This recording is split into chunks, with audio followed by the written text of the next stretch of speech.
Meet Ivan, a man whose life was full of sadness and fear right from the start. His dad died when he was very young, and he had a tough time growing up because of the people around him. But what really made him famous, or maybe infamous, was how he ruled as king. Let's learn about Ivan IV of Russia, a leader who was both frightening and good at the same time. Ivan was known as terrible for good reason. His life began with difficulties. His dad died when he was 2, and his teenage years were tough due to bad leaders. But what really earned him his nickname was how scary and cruel he was when he ruled Russia as its first tsar. Let's learn more about Ivan IV's time in power. The story commences with a scandal affair of Vasily III of Grand Prince and Elena Glinskaya, who is a noble woman, but her family lineage is not that impressive. When Elena gave birth to the heir Vasily expected, she became the second wife. It was the boyars who were angered by that. Ivan was born in 1530, and by the age of 3, his father died from blood poisoning after a hunting accident. Ivan found himself Grand Prince of Moscow, though he was still a child. His queen regent, who ruled on his behalf for 5 years, may have been poisoned to death in 1538. Ivan and his little brother Yuri suffered from health problems.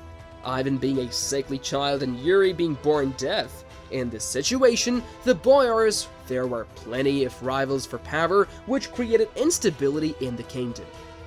Ivan was Tsar of Russia at just 16 years of age and ascended the throne in January 1547. He had a life full of hardships, he lost his beloved ones, and was afraid of the powerful boyars. However, his ambition was to have a quiet and peaceful rule. And to achieve such changes, he married Anastasia Romanovna in February of 1547, and they seemed to be satisfied with their life. At the outset, Ivan was an efficient monarch. He made changes in his church, formed a group named Zemsky Sabor to help him govern and updated the laws. He also created a better government and improved military, and chose military leaders who were determined by their experience, not just by their family.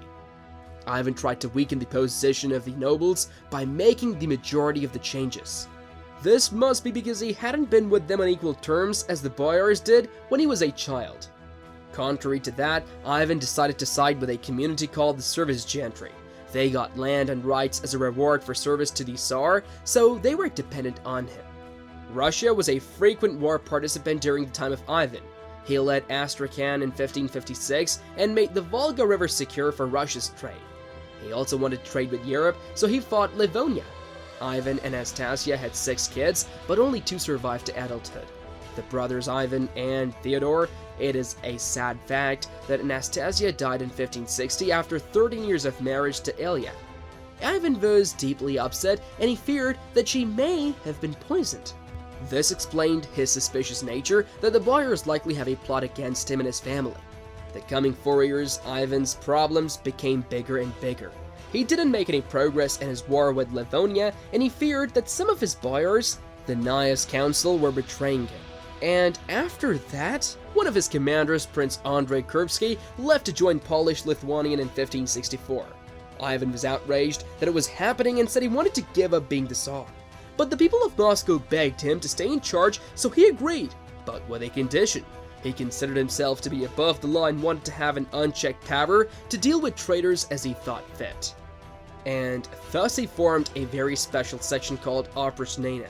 He didn't have to share the power with anyone else. This was his personal area, and he was the absolute ruler.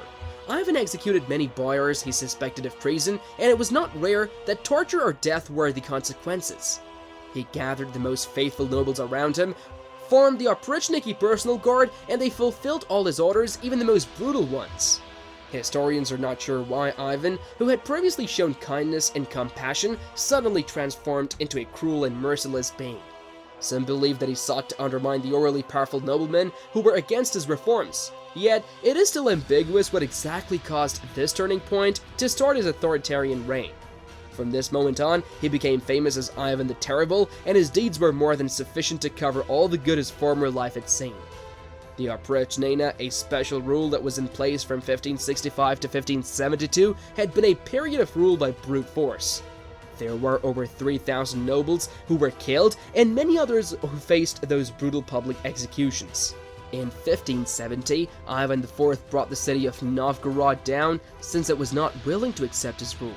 He also claimed that they were the cause of their trade declines due to his wars. The crusade gave Ivan a chance to display his cruelty and made the people consider him to be paranoid. He thought about a plot against him, to a large extent because of a person by the name of Peter Volinets. Volinets, who had a dispute with the Novgorodians, told Ivan that they were conspiring with his adversary Sigismund Augustus, the king of Poland and Lithuania, and so Ivan's troops put the Novgorod gates under a lock, thus closing the city to everyone. In January of 1570, Ivan and his troops came to the city of Novgorod. The very next moment, Ivan commanded all the abbots, abscesses, monks, and nuns from the neighboring areas to be killed with swords. Their corpses were left there, so they were brought to their monasteries for burial. On the following day, he set foot in Novgorod and was welcomed by Archbishop Pimen and the members of his clergy in a procession of religious nature.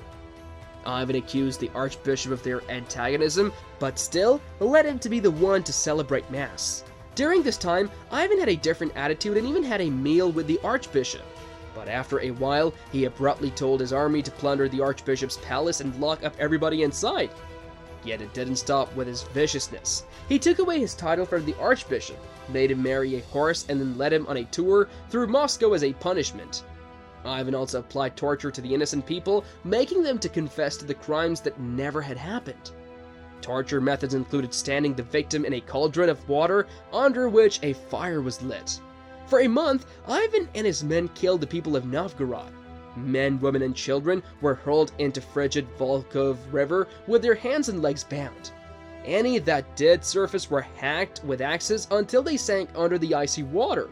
Around 30,000 people met their end this way, their corpses being carried downstream and out of sight. Besides drownings, Ivan also personally killed several merchants by trapping them in a field and charging at them on horseback with a lance. About a third of the population died during his reign, though the exact number is uncertain. Ivan's temper led to a tragic event in 1581. He beat his pregnant daughter-in-law, Yelena Sherimateva, causing her to miscarry. This angered his eldest son, also named Ivan, who confronted his father. In a fit of rage, Ivan struck his son with a scepter, causing a fatal injury.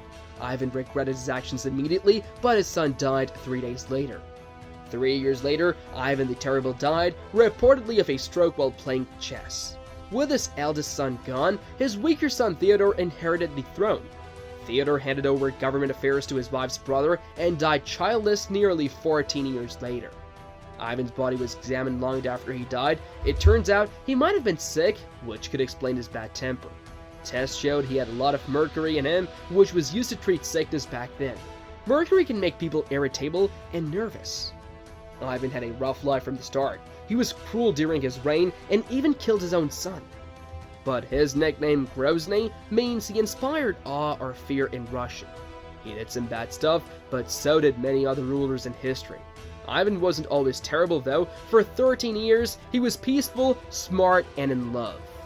If you liked the video, please hit the like button and subscribe for more.